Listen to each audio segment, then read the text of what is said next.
గిరిజన ప్రాంతంలో నిజంగా గిరిజన ప్రాంత యువకులకు ఉపాధి కల్పించాలన్న ఉద్దేశంతో పెట్టినప్పటికీ ముఖ్యంగా గిరిజన ప్రాంతంలో ఉన్నటువంటి చట్టాలు గ్రామ పరిధిలో పంచాయతీ పరిధిలో ఉన్నటువంటి పీసా కమిటీ తీర్మానం చేయాలి, ఆమోదం పొందాలి. పంచాయతీలో ఉన్నటువంటి పంచాయతీ సభ్యులందరూ కూడా దాన్ని తీర్మానం చేయాలి, ఆమోదం పొందాలి.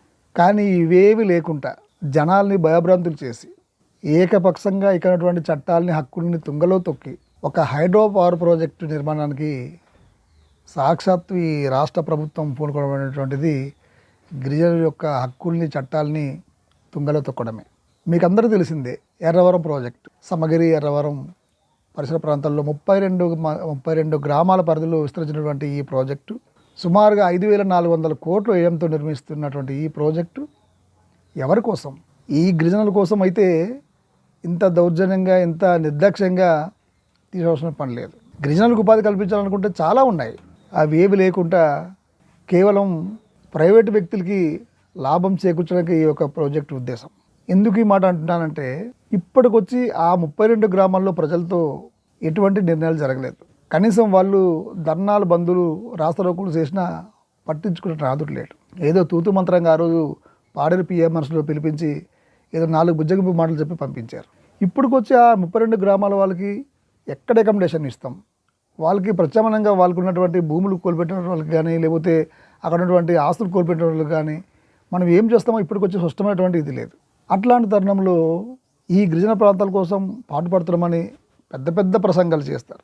గిరిజనులు నాకు వేరే వాళ్ళు బయట వాళ్ళు కారు, నా ఆత్మీయులు, నా ఎస్టీ, నా బీసీ, నా మైనటువంటి చెప్పుకునే నాయకులు. మరి గిరిజనులకి ఇంత ఉపద్రవం లాంటి పరిస్థితి వచ్చినప్పుడు ఎందుకు స్పందించట్లేదు? ఆ ప్రాజెక్ట్ ఎందుకు వెనక్కి తీసుకోవట్లేదు? అంటే ఆ ప్రాజెక్టు వల్ల కలిగే అనర్థాలు వల్ల ఈ గిరిజన ప్రాంతం పాడపోవాలని కోరుకుంటున్నారా?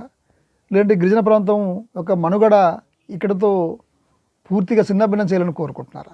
ఇది ప్రతి ఒక్క గిరిజనుడు కూడా, ముఖ్యంగా యువకులు కూడా ఈ అంశం పట్ల అవగాహన కలిగి ఉండాలి.